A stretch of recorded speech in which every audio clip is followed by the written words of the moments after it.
All right, guys, good evening. So it's now 26 of us total. Should be a bit more, but it's fine. Let's start class because it's already 5 minutes after the beginning, the official beginning.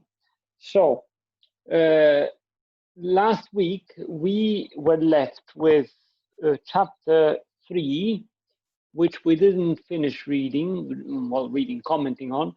And I had recommended to you to keep in mind, as you were going to read chapter 4, keep in mind Wei Min's question.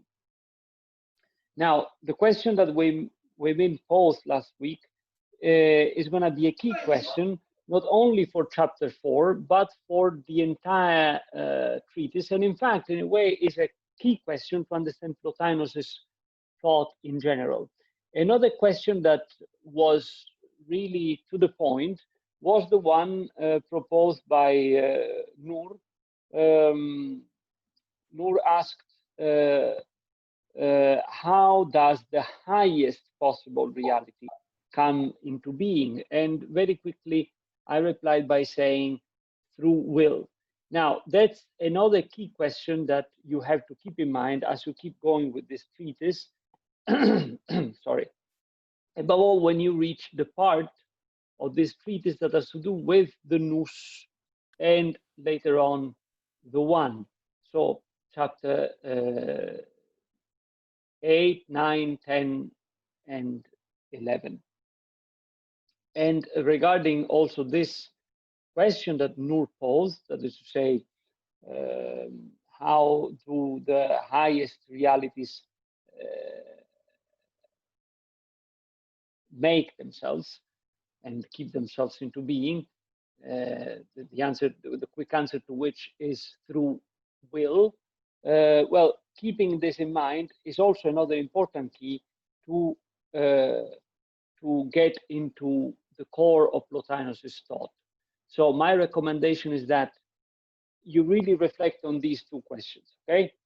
So today, though, we'll be tackling with the question that Wei Min proposed, but we won't do that immediately. First, I want to finish with you chapter 3, and then to go together to chapter 4, because the question posed by Wei Min emerges in its first explicit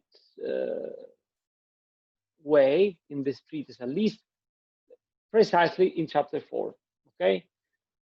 All right. So chapter 3, we were left at the part of chapter 3 in which Plotinus introduces that very important, let's call it, description of how each or any higher theoria, any higher act of vision is productive. If you recall, and you can find it in the commentary I wrote about the passage in which I sent to you already at the beginning of the course. But however, if you recall, we did say last week that a problem there is constituted by the fact that in the examples raised in chapter 2, Plotinus talks of a model, of a paradigm, looking at which the artisan does what it does, okay?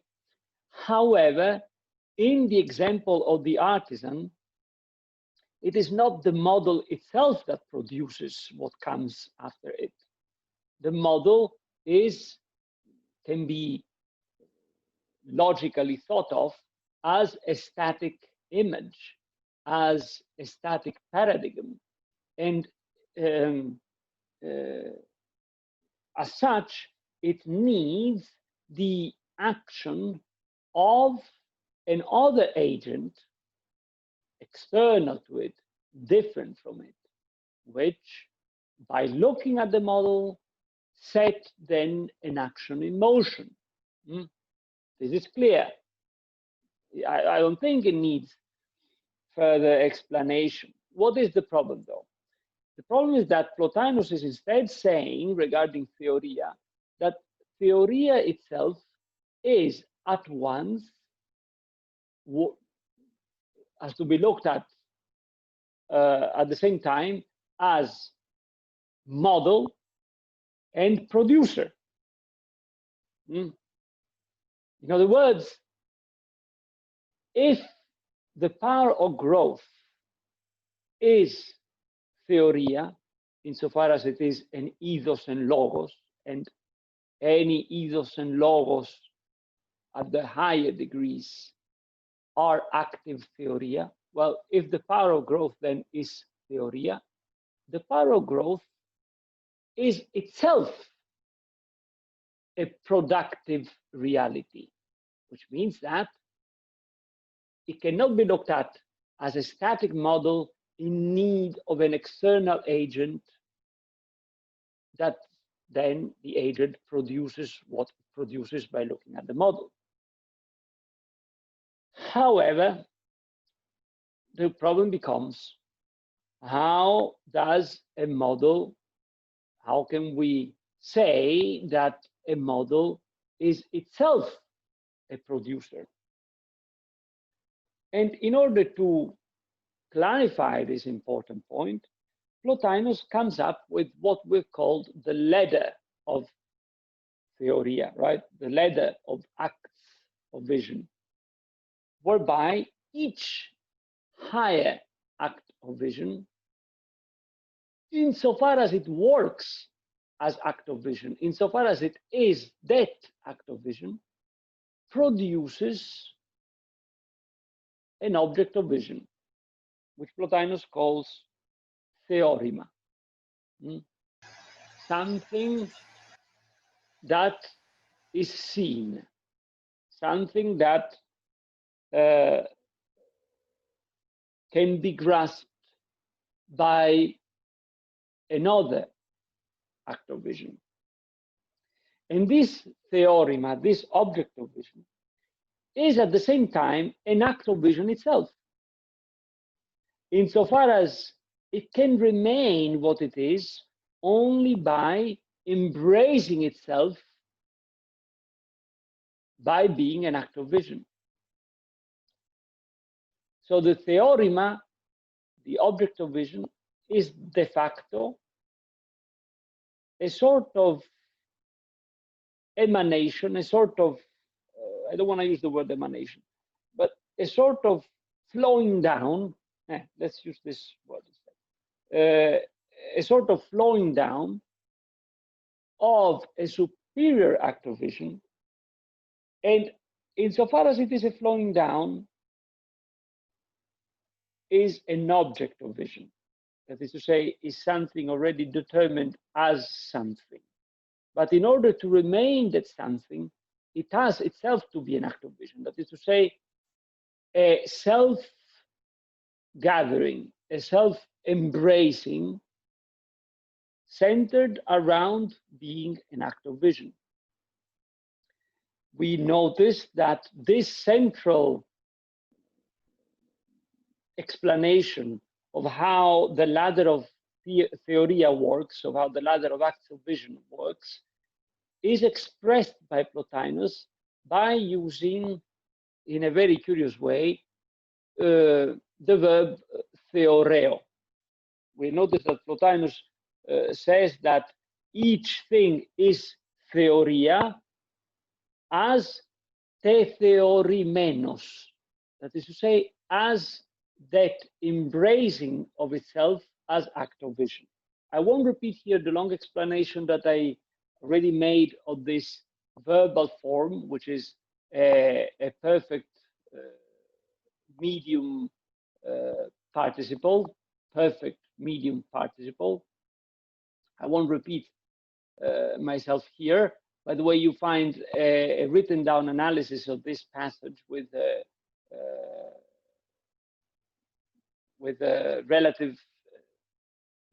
related English translation in the commentary I sent to you a month ago now. But keep in mind that what we touched on last week was precisely this point, and this point is a key point to understand what Plotinus is trying to do here. And it is key insofar as by emphasizing this aspect, he explains how the model itself can be productive without needing an external agent, on the one hand, and by doing that, he manages to provide us with a possible way to conceive the continuum of life, of which we said, about which we said, or around which we said Plotinus's interests gravitate. Is that clear for everybody? So let me pause here first to make sure that this point is clear to everybody, because otherwise we can't go on. Clear? Yes? All right, good.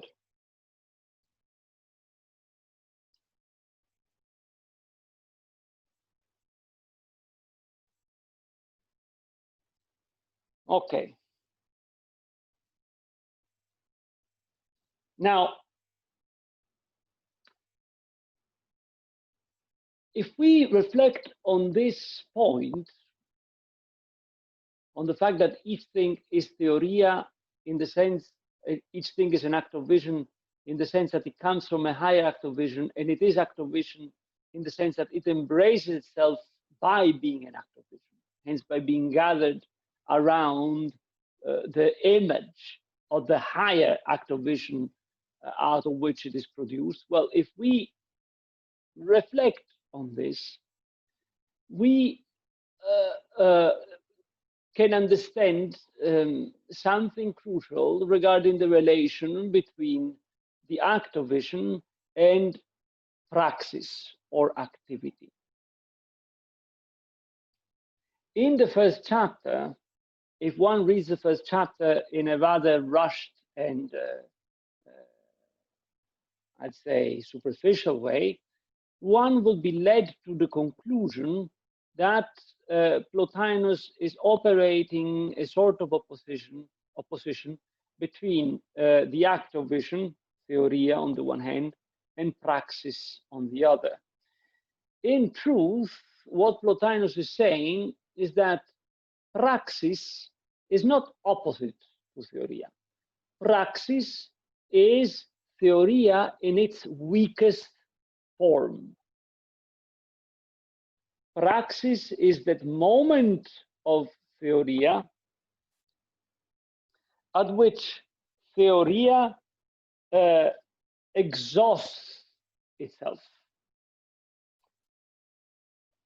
Hence, also in this case, Plotinus is not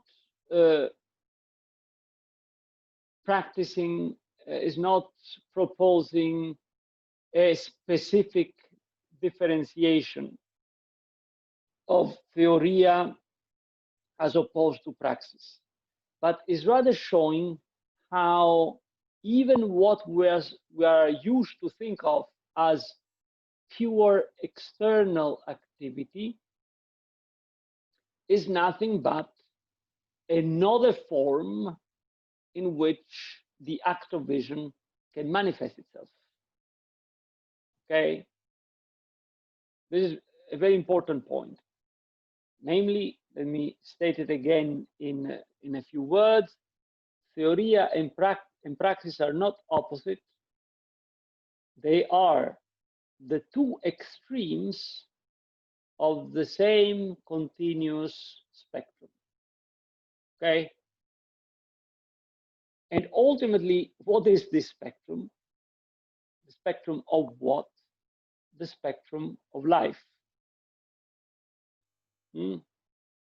Everything leads us back to one of our earliest observations, namely that an observation that we came up when commenting chapter 2. Go check it up again.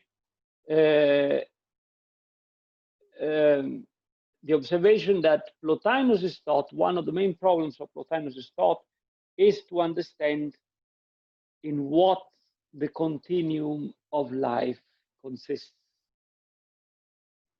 A way to think life, in other words. And look, by the way, this question regarding life, as I told you last week, is a question that even today remains unanswered. And all the attempts, well, if one can even talk about conscious attempts to get at it, are deficient in many ways. But this has been the case since antiquity. If you read Aristotle, for example, well, the book De Anima on the soul, Aristotle says the soul is life. Now, what life is, it's unclear.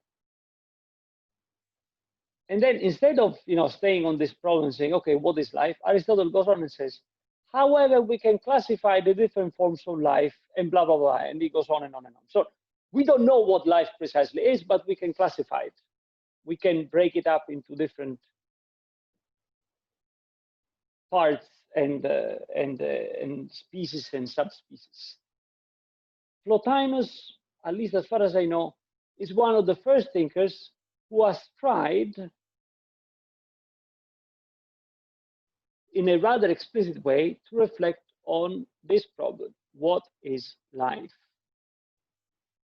And to a rather considerable extent, or at a very deep level, all his doctrine about the one, about which we will say later as we progress in this course, all his doctrine about the one is nothing but a way to try to talk about the kernel of life.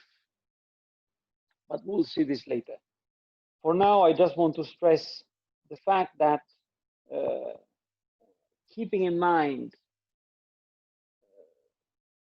the fact that Plotinus concentrates on the question of life is pivotal in order to understand the main axis around which many of the things he says gravitate. All right. Questions so far?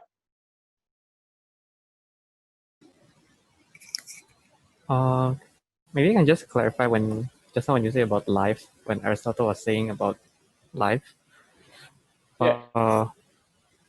Is he referring to the Zoe or the Bios from the Zoe, previous to the Zoe, episode? is referring to the Zoe. So to life in its generality, so to say. About the Bios, Bios is not in a way mysterious. Bios already has to do with the human being. So it already comes with certain boundaries, with certain limits. The problem is that what remains unchecked, also in the case of Bios, is its ground. And its ground is, again, Zoe in general. Now, to let you understand very quickly how important this problem of life is, okay? And by saying this, I anticipate something I will say later regarding Wei Min's question.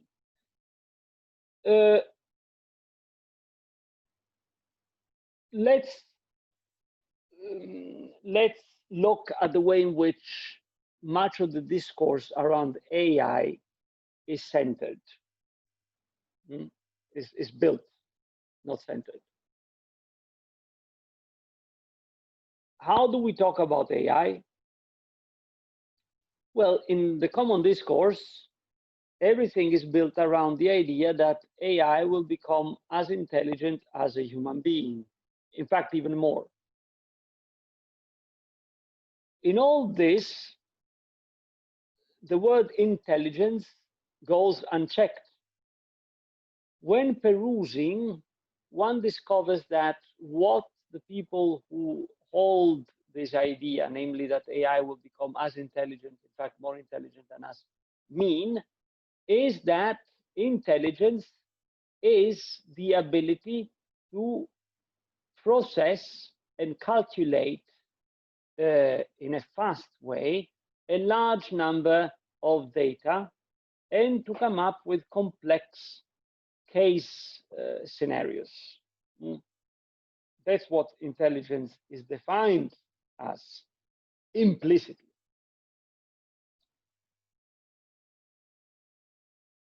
Now, the assumption then there is that intelligence, human intelligence, depends on the accumulation of data. And the more or less fast way to elaborate and process these data. Correct. But is that what intelligence is? Let's look at another way in which we talk about intelligence. When we talk about intelligence referring to living things, we classify living things by saying this is more intelligent than that. A dog is more intelligent than a mouse.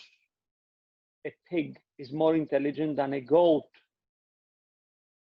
And all these animals I named, mouse, dogs, pigs, are more intelligent than a shark. But they're not as intelligent as me, the human being. Correct? We say that. And I think that every one of you in his and her good mind would agree that this way of saying points to something correct, to something true, to something, I would say, even evident, good. Now, by saying that I am more intelligent than my dog, I'm already saying something that contradicts the definition of intelligence given in AI. Why? Because if intelligence is the accumulation of data, and if data can be accumulated only by a complex and refined sensorial apparatus, that is to say, by organs of sense perception that can gather more and more nuanced pieces of information, then a dog, a cat, a mouse, a shark, an eagle should be far more intelligent than any human being. Because they can collect data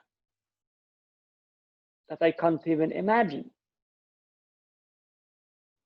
A dog knows what is going on at the 6th floor in terms of smell, in terms of noise, in terms of vibes, even more so for a shark. So intelligence has not primarily to do with data. A shark, for example, collects more data than a dog. But nobody would say that a shark is more intelligent than a dog. Why? Well, because a dog is capable of displaying a level of interaction with us that a shark is completely unable to display. And same thing can be said about many other animals. Okay? So intelligence has not to do with data primarily. Now let's go to the word data. The word data, it's a Latin word, datum. It comes from the Latin datum, data, that is to say things that are given. Things that are given. It means that there's already some form of intelligence that is able, as it collects stimuli, not to perceive them as pure stimuli, but as to perceive them as a datum, as a thing, as something given, as a something in any way. Now, do we ever see a dog being able to receive inputs from the outside as if they were as many somethings? No, we don't see that. We see that a dog is instead input or stimulus bound. Okay, so intelligence is not the collection of data, has very little to do with the collection of data. And in fact, the collection of data and the ability to conceive of what the senses communicate as data is already the prerogative of a certain type of intelligence, which is the human intelligence. So there are several kinds of intelligences, but nobody would deny that also other animals have forms of intelligence. Now, what is it that we have in common with all these other living things that one way or the other display a certain kind of intelligence? The fact that we are all living things. Sorry, Prof. Sorry to interrupt. I Yeah, question. Now you yeah, mentioned, I quote, it's like you said, so every living things will have certain form of intelligence, right? yeah, yeah, Does a certain forms mean certain level? yeah, yeah, certain levels. Are they the same? Different forms? Uh, well, you can say form or level, but it's the same thing. Meaning, a dog surely is intelligent. It doesn't have the kind of intelligence that characterizes the human being. So the point here is when we say intelligence, we're talking about something in common, but something that only living things have in common. Why? Because what ultimately intelligence is an awareness. Okay. Being aware means that you are conscious, you are aware, you uh, I don't know which other word to use, you are aware of your surroundings. And how are you aware? Through the organ of sense perception. Okay. And what is the main organ of sense perception? Your entire body, your entire living body. It's the main organ of sense perception. Okay. So when we talk about AI, right? Can we say that AI is intelligent? Cannot. Don't think so. No, no, in no way. Why? Because AI is not a living thing. So why have I digressed so long regarding AI? To show you how this reflection on life is pivotal. Because it is only by reflecting on the phenomenon of life and on what it is that we can then understand the various ways in which life manifests itself. Now, one very basic thing that we can say about life, a very basic thing that doesn't give us any conclusive answer, but it rather indicates a direction for work, is the fact that anything that lives displays some kind of awareness. Let me give you an example of what I mean by awareness. You all know that plants, all certain plants, have the ability to orient themselves, that is to say, to move themselves even slightly towards the sun. You know that, right? For example, the olive tree, the leaves of the olive tree have two colors. one face is more green, the other one is more silver-like in color. Why? Well, this can be explained mechanistically by the fact that the olive tree has a leaf made in such a way, that functions in such a way, whereby it absorbs sunlight from one side only. And that side is the deep green one, if I'm not mistaken. The other one remains more pale in color. That's why it has that silver-like color. What does this mean, though? It means that the olive tree is able at a certain level to perceive where the sun is and to orient its leaves in such a way as to follow the sun. But an even clearer example of this is the sunflower. Everybody knows that the sunflower follows the sun. That's why it's called sunflower. There are a bunch of other plants that are reactive and whose reactiveness to stimuli has been shown through experiments. So what I want to say here is that even at the level of vegetative life, there is awareness. And what awareness is the basic ability to perceive. So anything that lives perceives. But perceiving, I hope you realize this, is something completely different from collection of data. Collection of data, as I said, is a manner in which a very highly specialized way of perceiving, namely that of the human being, can organize perception. An animal knows nothing about data because an animal knows nothing about things. An animal is open to stimuli, okay?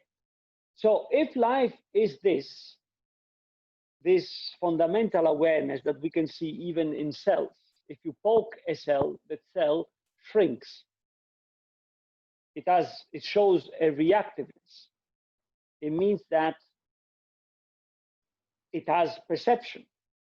It is a perceiving thing, okay? If this is so, then thinking that something like AI can really have intelligence is a stretch of the mind. Because first of all, AI is not a living thing. Hi, Prof. Actually, I have a question last week regarding this as well, but initially I thought it was too stupid to ask. But it comes to me again. I'm not sure if you watched the movie called Avengers. So there's a character inside. Yeah, there's a character inside. There's a character inside called Vision. So Vision is a man-made product that looks like a man. Like all his processing power was given by man, designed by man, and a stone. So for a character like Vision, it is artificial intelligence, but it also possesses the power of intelligence, right? Like so, it can come to a day where human design intelligence they can be as alive as well. It's just that it lives forever. Well, if the human being will ever become able to create life, then maybe it can come to that. But so far, that is just wishful thinking. And by the way, the human beings have dreamed of the most incredible things in their myths, in their religions. It doesn't mean that these things have come to pass. So what I want to say here is that this character you're referring to is the fruit of a very fervid imagination, but it doesn't refer to anything substantial. if you think, I mean, the objection that you could give me here is that, yes, we have reproduced life when we have cloned sheep, right? Yeah, we have reproduced life. That is to say, we've taken active, alive cells and we've multiplied them. But we have not created life. We've not made life ourselves. So the human being is very far from having grasped the secret of life, what life is. That's why I keep saying, this is the real question. Anything else short of this, anything else short of this life, either falls into the domain of mis-talking, that is to say, talking that misses the actual meaning of words, and that's the case of the entire discourse around AI. And all the problems, all the theoretical problems generated around the discourse are all problems of mis-talking, or the fact that people don't know what they're talking about. So either generates mis-talking, or it generates, it can be the engine for wild imagination, such as, you know, the fact that one can produce a character such as this character that you were referring to. But as I said, these are imaginations, nothing more. All right. Any other question? Then, Prof, how do you understand machine learning? Machine learning is an accumulation of data which can work because an intelligence, namely the intelligence of the human being, has provided these machines with certain mechanisms, let's call them, certain systems to accumulate pre-established data. To give you an example, what is a datum? What is a datum? A datum, for example, is the number of the inhabitants of a city, right? That's a datum, correct? Okay, good. Do you think a dog knows anything about that? I don't think so. No. Can a dog even understand anything like that? They react, but don't understand, I think. Yeah, I mean, if I tell my dog, in Singapore there are 5.6 million people, there's going to be no reaction. If I tell him, shall you eat? Eat?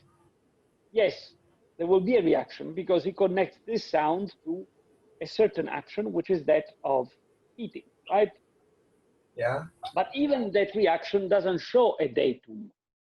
That reaction shows the fact that the dog is capable of reacting to a stimulus coming through speech, hitting his ears, right? So he doesn't understand anything about the datum 5.6 million people in Singapore. He doesn't understand it at all, right? For him, that's nothing. He doesn't get it at all. Only the human being gets it. Okay. Now,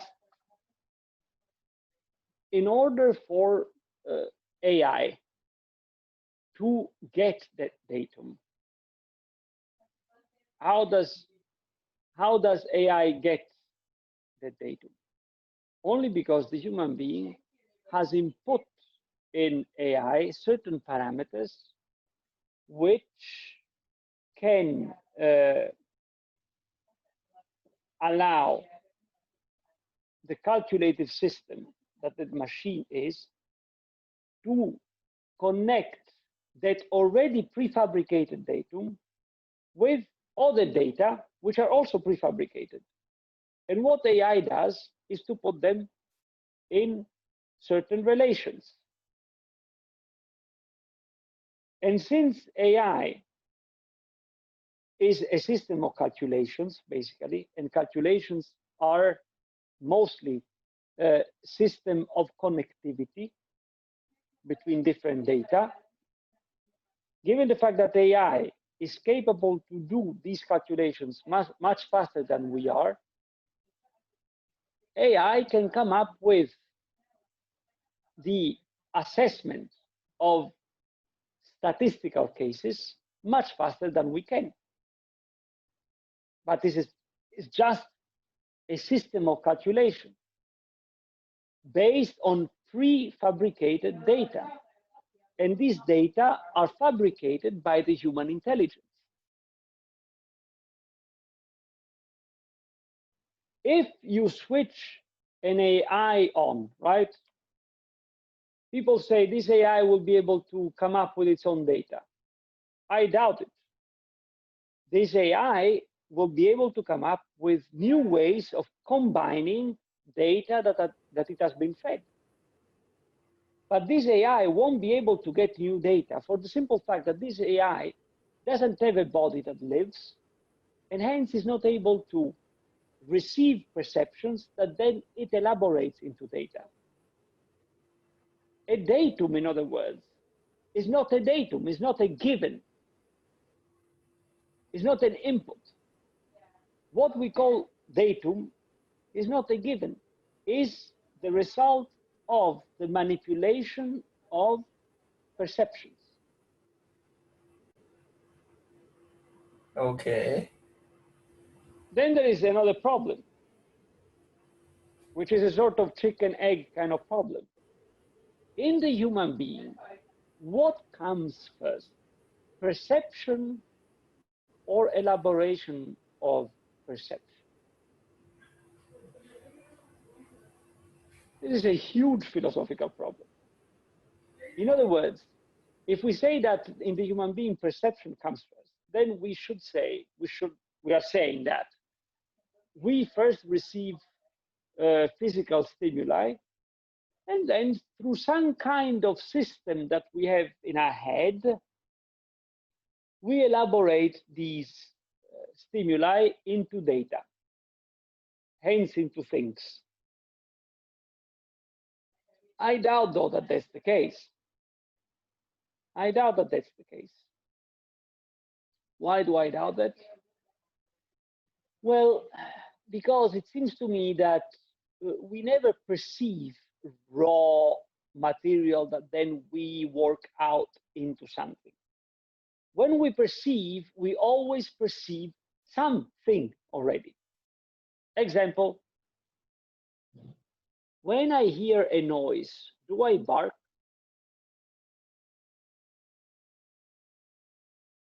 What does the human being do when he hears a noise? Does he bark or jump around like a baboon? No. No. When I hear a noise, right now, for example, I heard a noise.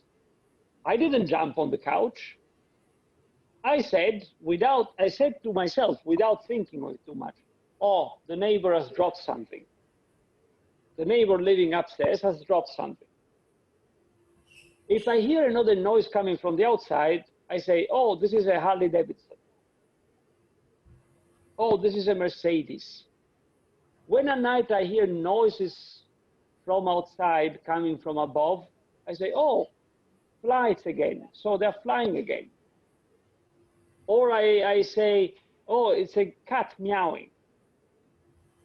Or it's the wind through the leaves. That is to say, each one of my perceptions is already informed. It comes already as something. The wind in the leaves, the neighbor dropping something, the typical sound of a Mercedes, the typical sound of an airplane, and so on and so forth. Whereas if we observe dogs, I refer to dogs because I live with them, but if we observe them, what we notice is that it seems that in the vast majority of cases, what they get is really raw noise. In fact, their reaction is almost always identical. That is to say, give them a noise, they either bark or get scared. That's it.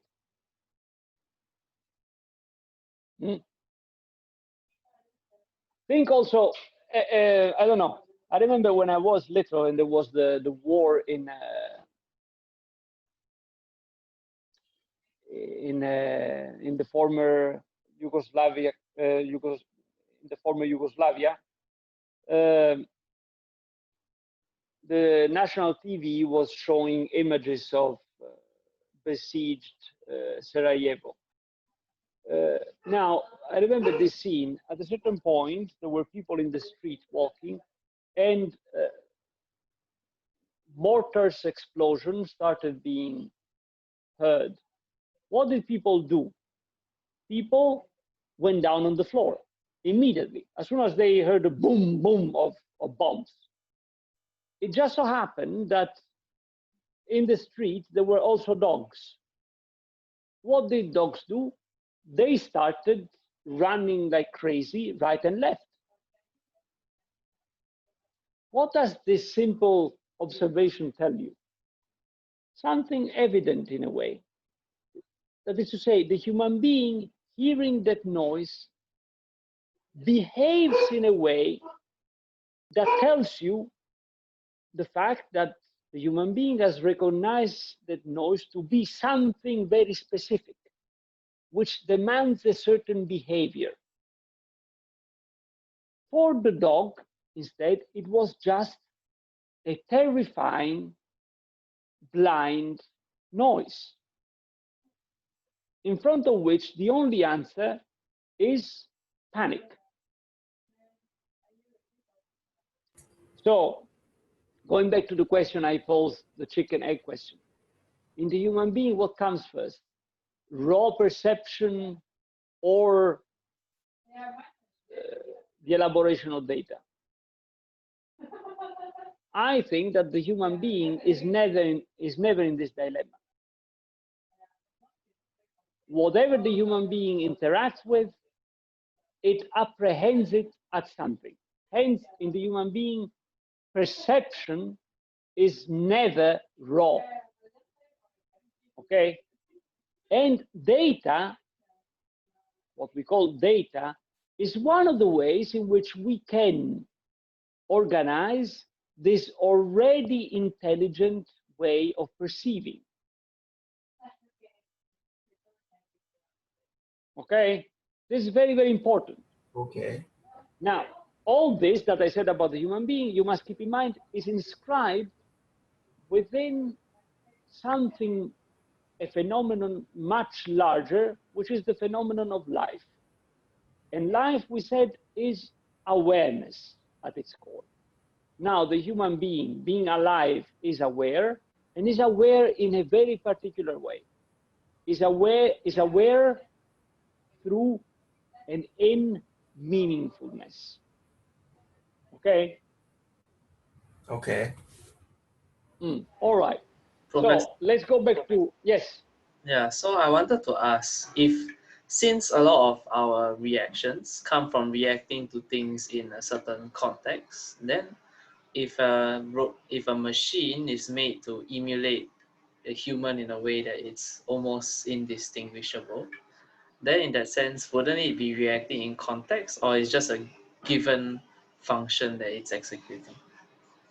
The point is that, first of all, the human being never reacts, animals react. The human being has always a meaningful relation to things. And where there is meaning, there is no reaction, but there is, as I said, an informed perception. Now, how does this informed perception happen? It's quite difficult to put a finger on. One thing that we could say is that it's not predetermined. In other words, put in front of the same thing, human beings will behave in different ways. Put in front of the same unknown thing, above all, human beings will react in different ways, will treat it in different ways. Whereas for the animals, put in front of the same unknown thing, either they don't give it any attention, which is the vast majority of cases, or if this thing stimulates them, they mostly react the same way. Okay, that's the first point. So the human being doesn't react, but the human being establishes a relation. The human being behaves. In English, there is this very beautiful verb, behaving. What does the verb behave say? It's a compound verb, have and be. Be in English indicates a sort of continuous manner of doing something. For example, when you say behold, beware, and so on and so forth. That behold means hold tightly and constantly and carefully. So behaving is an having that is consistent in its manner of having. And what does having do here? What does having mean here precisely? It means to relate, to stay in a certain relation with. So the human being behaves. The human being is that animal that stays in a certain relation with things. Now, the behavior of the human being is never fixed. It's always changing. So much so that, you have different human cultures, whereby what for the Chinese was unthinkable was completely thinkable for the Greeks. And you have radical changes in human cultures. What are human cultures after all? Human cultures are the ways in which human groups behave, that is to say, relate to things. Okay. Then, in the case that you brought, you said, if a machine were made to react precisely like a human being. Well, the first difficulty in your hypothesis is that we don't know how a human being reacts because a human being behaves. And if I come up with a machine that reacts as a human being, by saying that, I'm already saying that I'm not dealing with a human being because the human being doesn't react. I would have something programmed, whereas the human being is not programmed. Second, and this is just a reinforcement of what I just said, the main difference between us, the other important difference, not main, the other important difference between us and that that seemingly humanly behaving machine, seemingly human behaving machine, would be the fact that that machine is made, programmed, but made above all by someone, namely by the human being. Is the human being made? That's a big question. Are we made? Can we think of our coming into being as the result of a making? When we say that, if we say, yes, we are made, and all this AI talking and machine talking and blah, blah, blah, blah, implicitly assumes that we are made because they say that we are similar to the machine, that the machine is similar to us. Well, if it is like us, then it must be like us in fundamental ways. And one fundamental way for the machine to be is that it is made. So are we made? If we agree that we are made, then by saying that, we should then ask, made by whom? At the moment we ask that, if we think of it a bit, we are already falling into a theological way of thinking, or not even theological, mythological way of thinking, because then we immediately assume that, okay, then there is a God and blah, blah, blah, blah, who has made us and blah, blah, blah. Then we fall into the so much execrated hypothesis of creationism. So even philosophers of science, such as, what's his name? Searle, John Searle, right?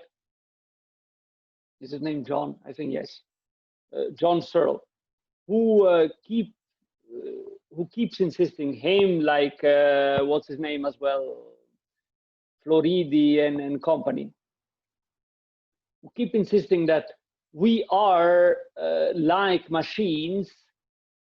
That if we are like machines, it means that we share with them this trait of being made. If we are made, then you have to tell me who made us. But if you agree that someone made us, you are basically in agreement with the Bible and with any mythological account of the coming into being of things. Now, that to me seems a bit naive, to say the least. And in fact, one thing that Plotinus tries to do here is to push away the notion that the coming into being of things is the fruit of the making belonging to an external agent. Because the creationist, or the biblical, let's call it, understanding of the coming into being of things as the fruit of God's making, is nothing but saying that there is an external agent, God, who operates as the maker of things. And hence the coming of being, the coming into being of things is the result of the making of this external agent. That's one thing that Plotinus is battling against.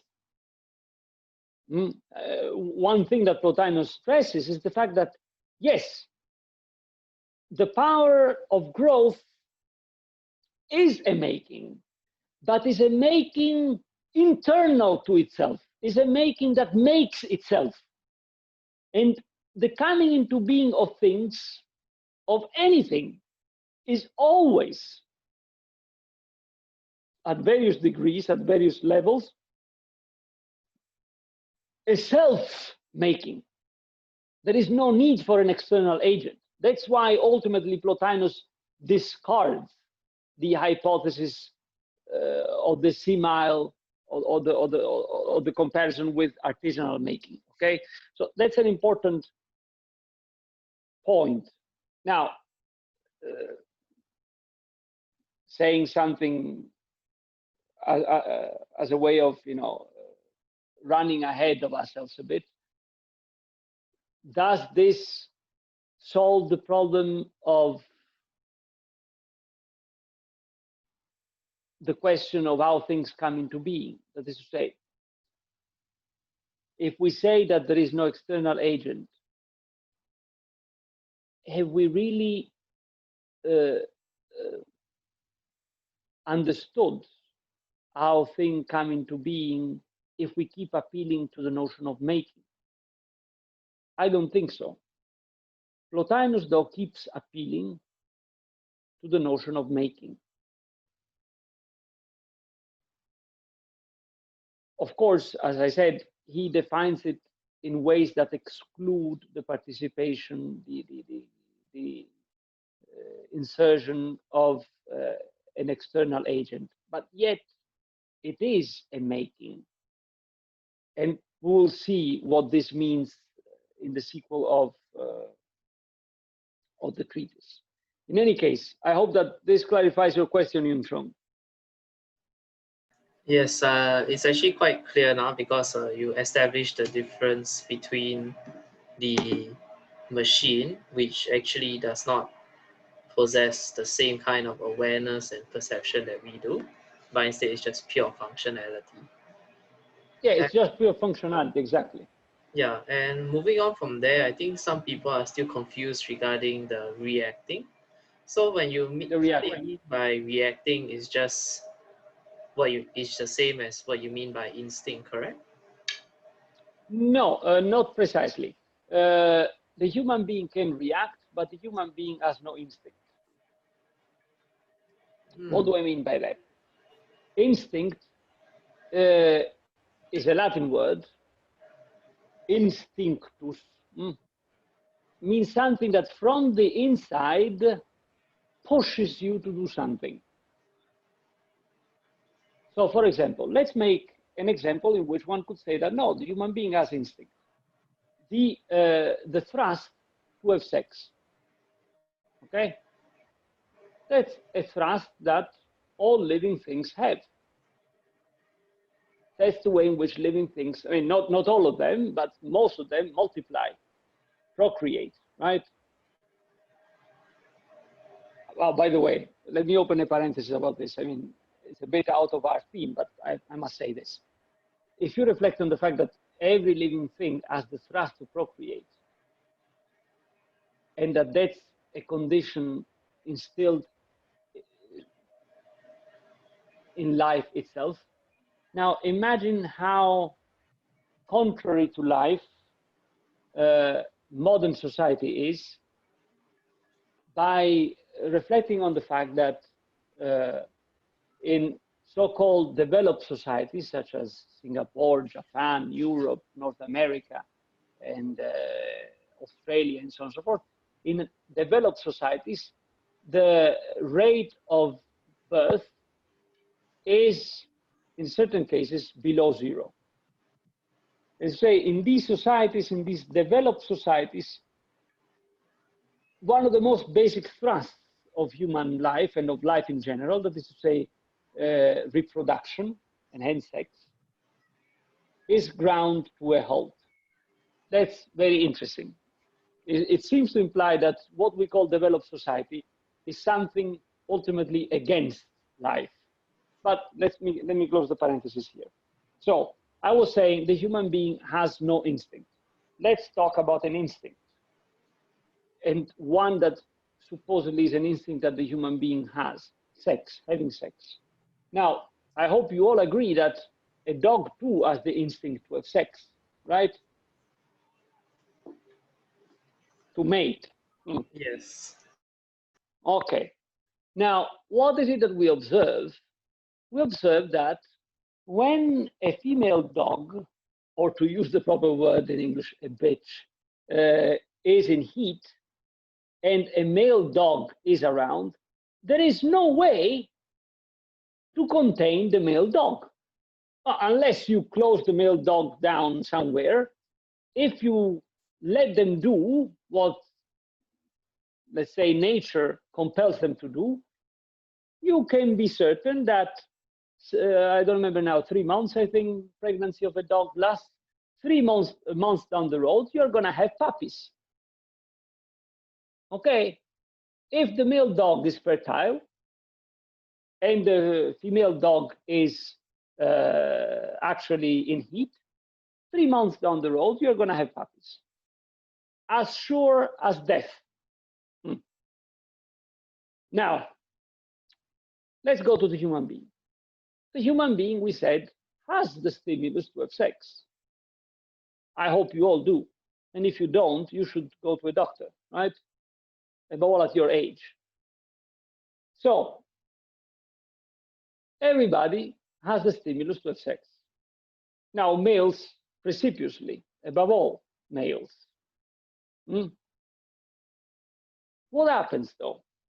Does it happen that when I go, or when you go to class and you have an incredible urge to have sex, it seems to be the only thing you can think about the day, you jump on one of your female classmates? I hope not, because that's considered a crime. What does this tell you? It tells you that the human being, yes, has stimuli, okay, but these stimuli are not instincts in the human being. They are, at most, stimuli, that is to say, pulsions towards. The human being is always in control of these things and doesn't live according to them. It lives according instead to the ability to say yes or no. Aristotle puts it really well in his Nicomachean Ethics, book 6, if you're curious, when he says that what characterizes the human being is always an exis, a way of behaving, a behavior again, meta logo, with, in this case, logos, with discernment. And what is this discernment? In what does this logos consist primarily, or in a certain way? In what he calls cataphasis and apophasis. Cataphasis saying yes, saying it is. Apophasis saying it is not. So when you feel the urge to have sex, first of all, you know that you have the urge to have sex, whereas the dog doesn't know that. The dog is only under a deep thrust that compels him to do certain things. In our case, we know, oh, I want to have sex. I feel like having sex. On the one hand, that's already an example of cataphasis, of saying it is the case that, right? On the one hand. Then, once we have this, and we have this immediately, that's another case in which one could say that the perception comes already informed.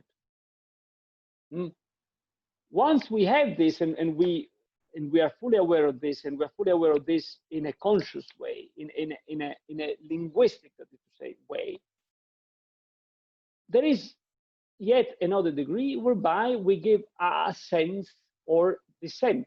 We say, okay, let's do it, or no, we won't do it. And in most of the cases, we say, when it comes to sex, no, we shouldn't do it. And I hope that you keep saying, no, we shouldn't do it, because otherwise I will have to bring you oranges in jail very soon, okay? So that's a case that shows how the human being doesn't react. The human being acts. And acting in the human being is possible because the human being is, to a certain extent, an agent. Being an agent means that it is in the know of what is going on. And hence, it can say, yes, no. It is not. A dog is never an agent, at least for what we can observe. Then maybe there are a few cases in which even a dog might rise to a level of agency, where agency implies some form of consciousness. Okay, and consciousness is what? Consciousness appears in what Aristotle calls the meta-logu, that is to say, the ability to say it is not, and then to say yes, no. Okay? So we are never reactive. What is then a reaction? A reaction is what I described the dog to be in, whereby there is a female dog in heat and the dog jumps on it. The dog sees something that scares him and the dog runs away or attacks. These are manifestations of reactivity. When you see a human being that is caught in reaction, much probably you're seeing a human being that is under the effect of some kind of mental trauma and needs psychological care.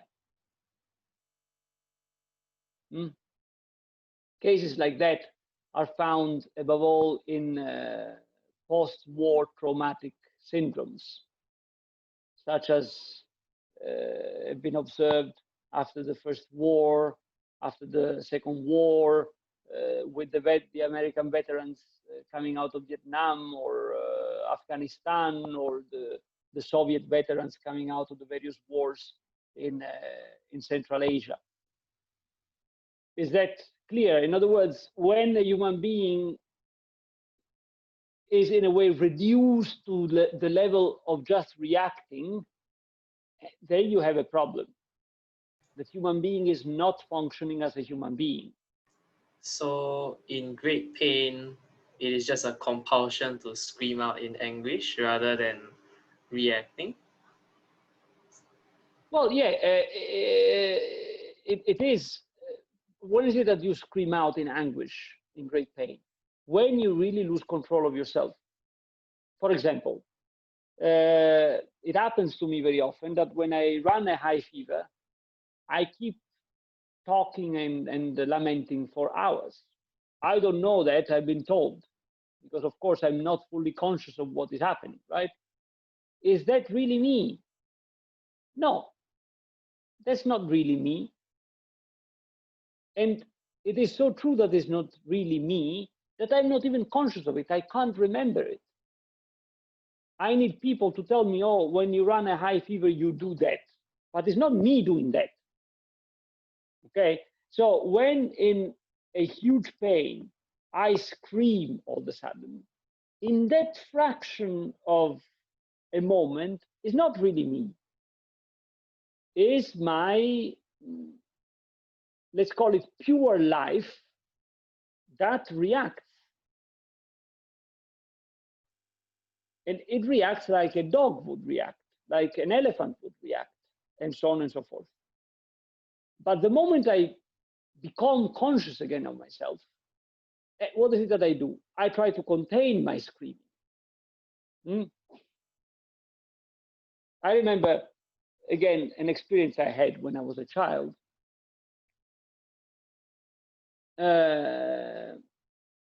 Once, because I was a rather naughty child, I had the glorious idea to cut sausages.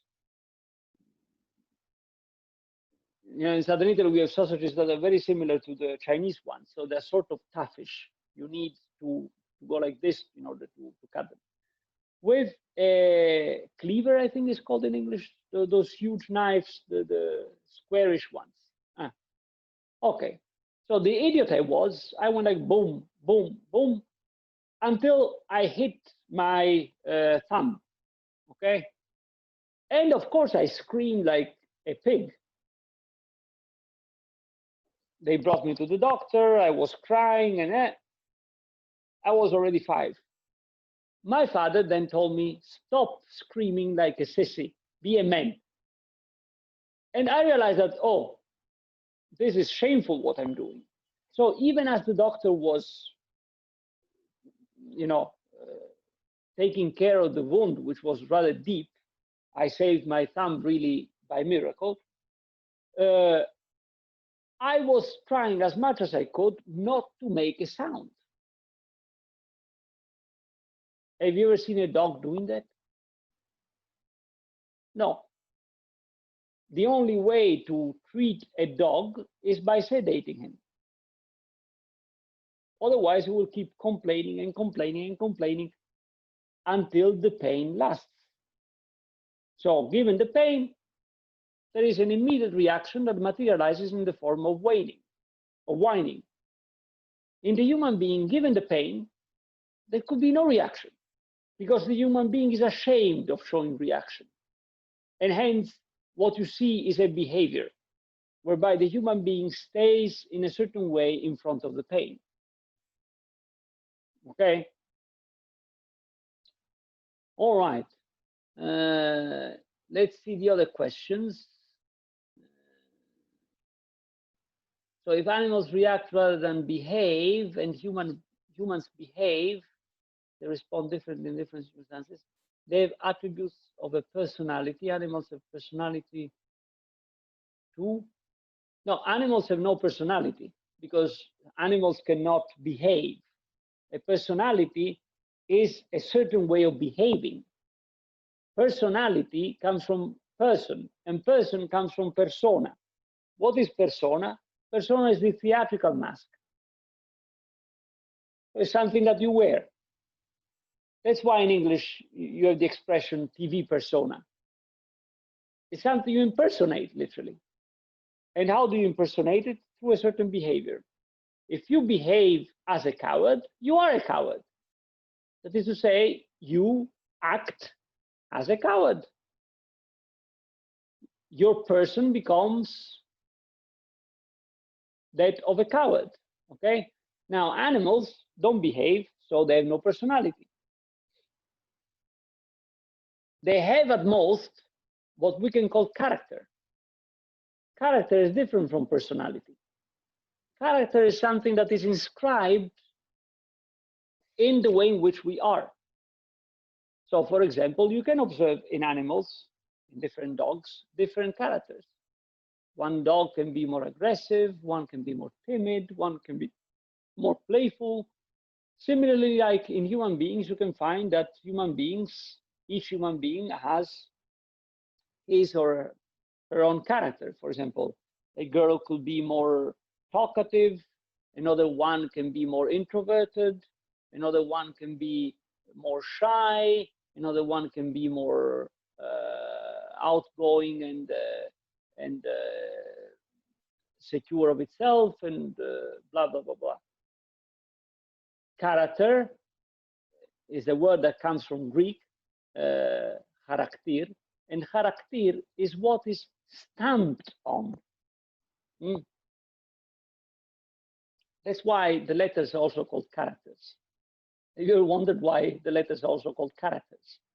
Because the letters are stamped on the page, right? When they were stamped. Now they're not stamped anymore, but they used to be stamped.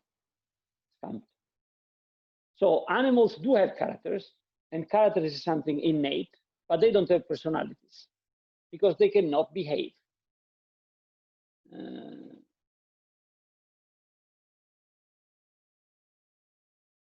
Habits.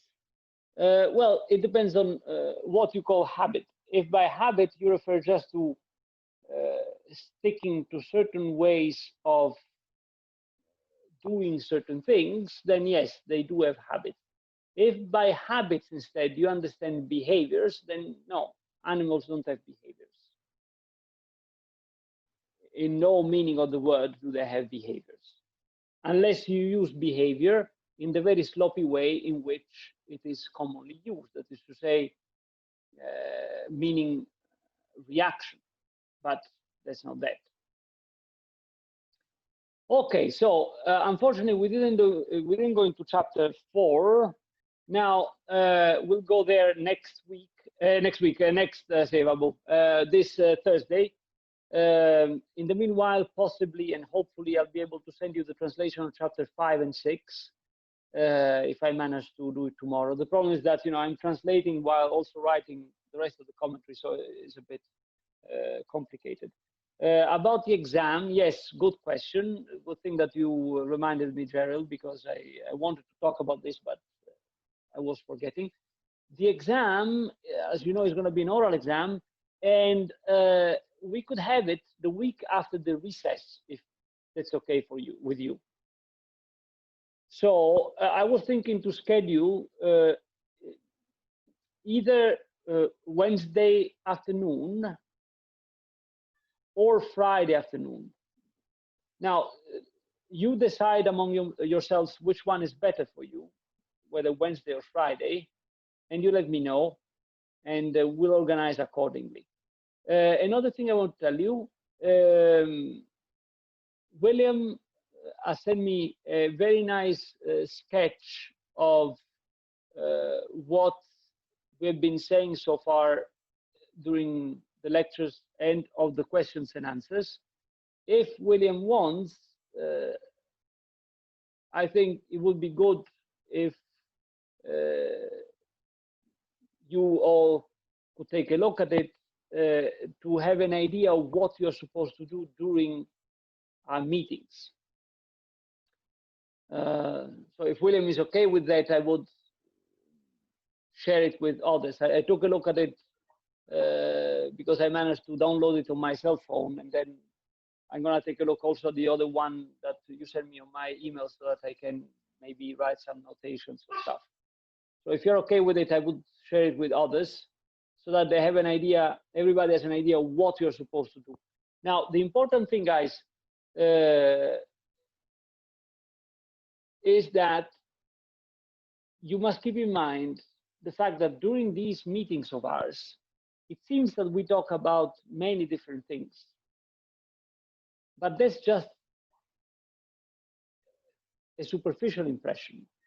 If you pay attention carefully, there is always and only one or at most two main themes, and all we say are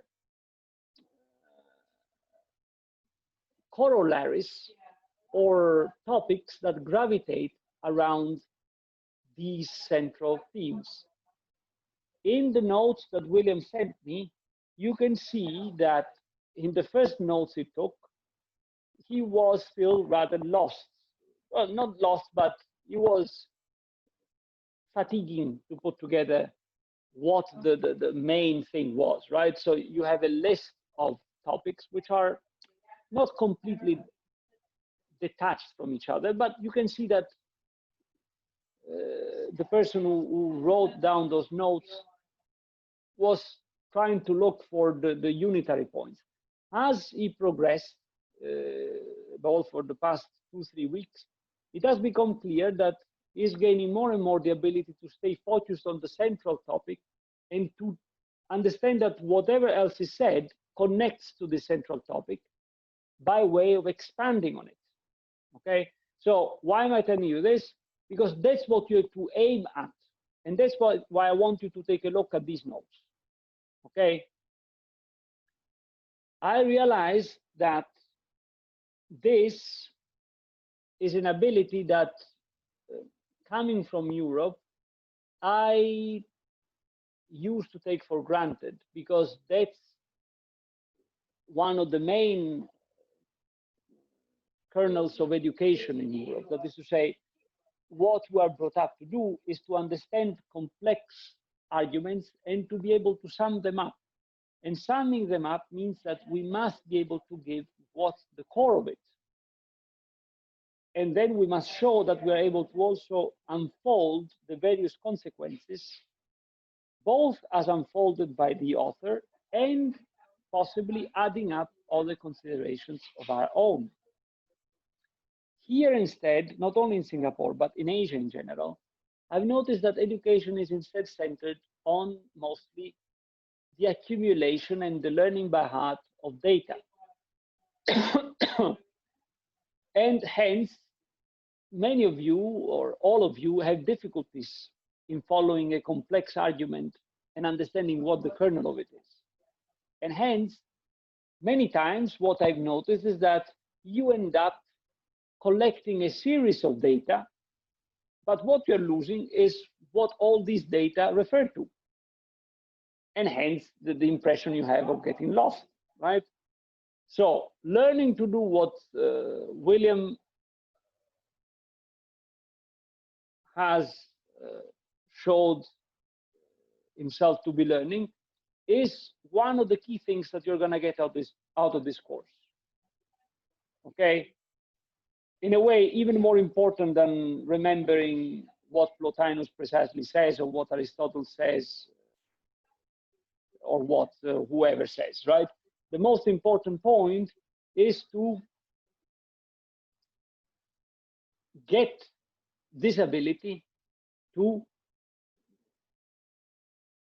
grasp the central kernel of a complex argument and to understand how this complex argument develops around this kernel. Okay? All right. So I will stop here now because we run out of time for today. I will upload this lecture and the previous one later on, and I'll see you on Thursday at 10 a.m., correct? All right. Bye, guys. Yep. Thank you, Professor. See you. Thank you, Prof. See you. Bye.